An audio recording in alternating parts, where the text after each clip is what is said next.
असे काय काय की फॅक्टर्स आहेत किंवा काय काय की फॅक्ट्स आहेत सोलार एनर्जी आणि सोलार ॲप्लिकेशन्सचे जे लोकांना माहिती नाही आहेत, असं काही शेअर करू शकशील? 100%. आता मी ह्याच्यावरती ॲक्च्युली आम्ही अवेअरनेस करतो. मी रिसेंटली चेतन सिंग सोलंकी म्हणून आहेत, त्यांना भेटलो होतो. So he is also known as solar Gandhi of India. So सरांचा एक कॉन्सेप्ट आहे AMG म्हणून. तर हा इतका सुपर कॉन्सेप्ट आहे. आय टेल यू, AMG म्हणजे avoid unnecessary usage of electricity. की तुम्ही समजा आता we are sitting in a very well lit room, बरोबर, तर तुम्ही इथे अननेसेसरी लाईटची गरज नाहीये, लाईट बंद करा. That can be avoided. त्याच्यानंतर second is minimise the use of electricity. म्हणजे जर समजा आपण म्हणतो की घरामध्ये एवढं इक्विपमेंट आहे, त्यातलं बरंचसं तुम्ही स्वतः जर अनालाइज केलं, तुम्ही यू विल फाइंड आउट की यातलं बरंचसं इक्विपमेंट तर आपल्याला लागतही नाही. Correct. So minimise the use of electricity. तुम्ही त्या पद्धतीने तुमची रूम डिझाईन करा की मिनिमम इलेक्ट्रिसिटीमध्ये आपली रूम चांगली लिट होईल. बरोबर. मग त्याच्यानंतर तुम्हाला आता रिसेंटली खूप चांगले एनर्जी सेव्हिंग इक्विपमेंट्स मिळतात. म्हणजे लाईट्स पण तुमचे सेन्सर कंट्रोल्ड असतात. बरोबर. त्याच्याने 75% इलेक्ट्रिसिटी सेव्ह होते. ओके. मग फॅन मध्ये BLDC मोटर झाल्यात, त्याच्यामध्ये जवळजवळ तुमची 70-75% इलेक्ट्रिसिटी सेव्ह होते. सो हे छोटे छोटे चेंजेस आपण जर घर नवीन कन्स्ट्रक्ट करत असताना किंवा एक्झिस्टिंग घरामध्ये जर केले, तरी तुम्हाला त्याचा इफेक्ट तुमच्या एनर्जी बिल मध्ये दिसतो. बरोबर. आणि थर्ड आहे G is generate your own electricity. Correct.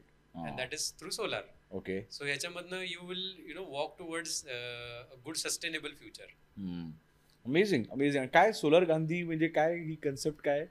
सरांचं ऍक्च्युली खूप अमेझिंग जर्नी आहे. म्हणजे 2020 पासून for next 11 years he is on a solar yatra in India. Okay. So I urge people to go and take a look at his website. Energy Swaraj foundation म्हणून आहे. So ते solar awareness create करतायत. म्हणजे typically through solar lamps आणि बऱ्याच गोष्टी आहेत. So सांगायचं झालं असं की 11 वर्षासाठी he is not going home. Wow. He's in a caravan which is solar powered and he's traveling the entire country. Amazing. So that is quite commendable आणि जे डेडिकेशन आहे, so it is just commendable. Lovely, lovely. तर जसं climate change आपण म्हणतोय, global warming, तर याचे काय इफेक्ट्स आहेत आणि how can solar energy help in this? So आता ह्याच्यामध्ये दोन गोष्टी आहेत. आता आपण क्लायमेट चेंज ऐकतो आणि ग्लोबल वॉर्मिंग ऐकतो.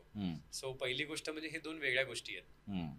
I tell you the differentiator. Climate change म्हणजे आता समजा काही रिजन्स खूप गरम आहेत, काही रिजन्स खूप थंड आहेत. म्हणजे आता आपण रिसेंटच न्यूज बघितली असेल की काश्मीरमध्ये बर्फच झाला नव्हता जानेवारीमध्ये पर्यंत, आणि Andhra Pradesh was seeing temperatures as low as 0 degree Celsius. बरोबर बरोबर. सो यू कॅन इमॅजिन म्हणजे ही जी गोष्ट आहे.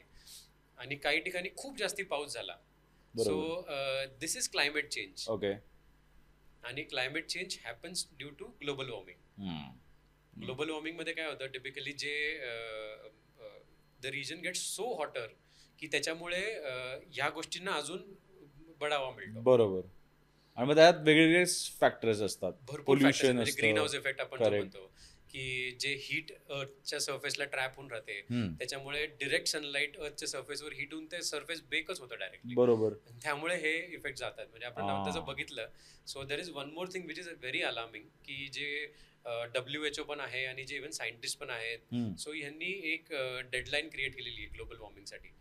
So that is 1.5 degree Celsius. म्हणजे तुम्ही जर आता बघितलं की average global temperature is somewhere around 16 degree Celsius. बरोबर.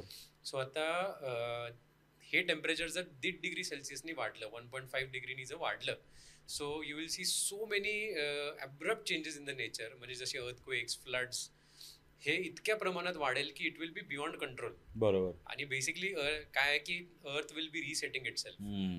आणि actually humans will have no control over it. My god. It is very alarming. Secondly, ह्याच्यापेक्षा डेंजरस गोष्ट, we are currently at 1.1 degree Celsius temperature rise. So आपण फक्त 0.4 degree Celsius आहोत ती red line cross करायला.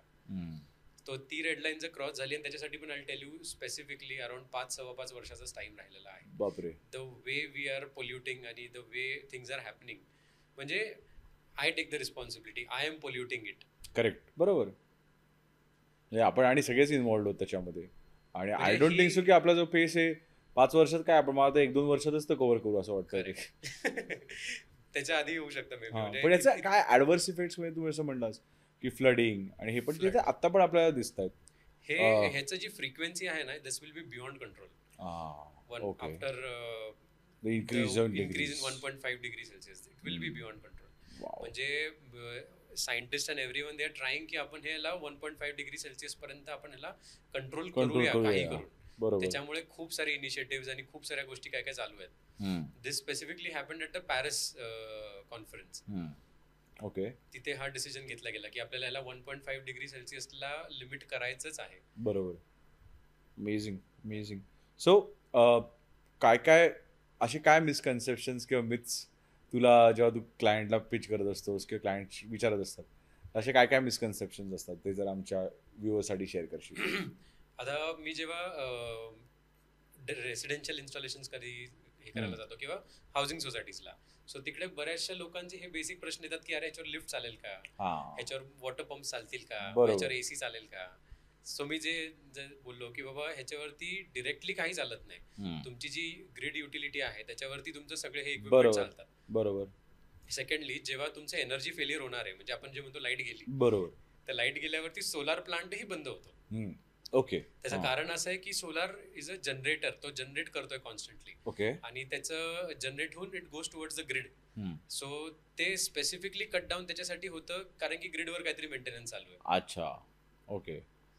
ते पण बंद पडू, ते पण बंद पडतं. म्हणजे this is also something people feel की अरे लाईट गेली तर सोलार आम्ही बसवले तर आमचं सगळं चालेल का, तर असं नाही होत. ओके.